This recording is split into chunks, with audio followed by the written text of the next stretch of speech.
is back. 5 years, and I'm still the youngest one out. 5 years, and y'all bitches are still broke.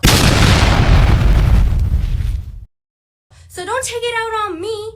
Why the fuck are y'all coming at me for? Y'all hating ass bitches were hating on me when I was 9 years old, talking all this shit when you don't fucking know me. So stop fucking talking. You did not come up. You had 5 years to come up and you didn't. So don't blame me, bitch.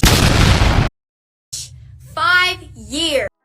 Alright, so if you somehow been living under a rock for the last, I don't know, 24 hours, it's been kind of the news that Lil Tae, Lil Tae, the intro, she's back.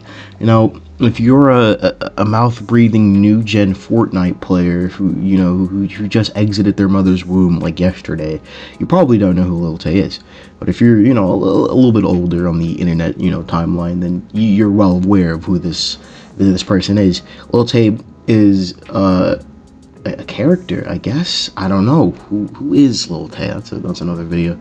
But Lil Tae is this individual who kind of popped up around 5 years ago, and their whole thing was like being a flexer, like one of those like rice gum, back in that era, like you're broke, you're a hater, you suck, one of those, and yeah, she had disappeared after a long time period of just kind of she's just back and forth, like just some weird shit going on. Her mom had gotten fired. Her dad tried to take custody over her because of she was making a lot of money, I guess, from doing all the things she was doing. She was making a large sums of money, and her dad being a pretty weird guy. We're gonna get into that in a minute.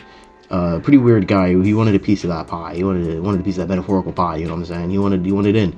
So he tried to take custody of her, and then ever since that, she kind of just vanished.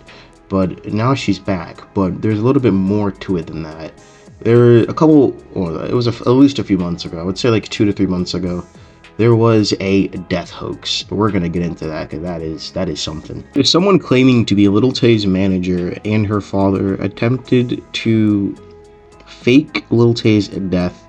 That way, they can use the traction and the momentum that the news would have had to launch a shit coin. They try to launch a Lil Tae coin, cryptocurrency, all that bullshit, to just make money. They were just making money off of it.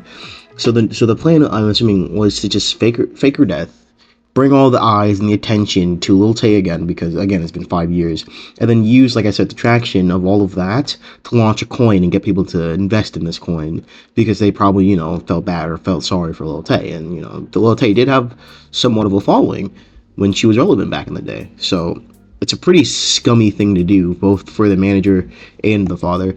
The manager's fake. Lil Tae has claimed that she's never had a manager before, so it's all just shit. It's all just fake. It's fucking snake oil, right? It's just not real. 5 years ago, I became famous.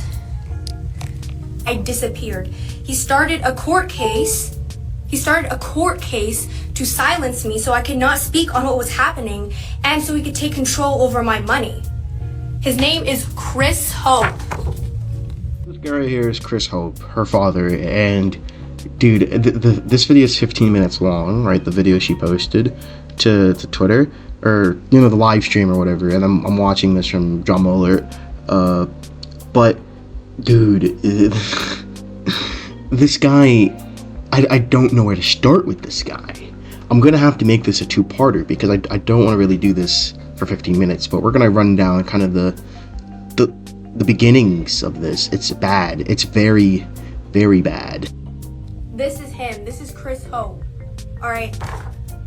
Let's just get into it. Buckle up. Because I cannot even tell you the full story. I have to give you a summary of it. Just fucking go. First of all, right off the bat, we're on a really bad track record here, Chris. So basically, it's just saying you have to do a little bit of censoring, but obviously it says Chris's inappropriate sexual behavior, but YouTube gonna have to do a little bit of censoring. But yeah, it's bad. This man, he was bringing, when I was living with him, these are all events that happened before I became famous, because he had not been in my life for years before then. He was bringing random ass women around all the time and literally hooking up with them in front of me. I was a child. And one of those women was named Shima Ali. Well, I'm still gonna have to pull a plug on that, hop in and just kind of, we're gonna stop. We're gonna put a pin on this here. What I am gonna say though, to wrap this video up, we're off to a really bad start. Like I said, man, Chris, you're dropping the ball on us, man. What's going on, Chris? You're just doing some weird shit. It's just weird. Alright, and then she obviously has the receipts. Like I said, I had to stop the video right there specifically because she's gonna show a picture of this lady who it all started with, kind of, with Chris, and I don't exactly want to have that on my channel, so we're just gonna stop it there. I'm gonna stop it here for today, but we're definitely gonna pick this up in another video. Stay tuned for it.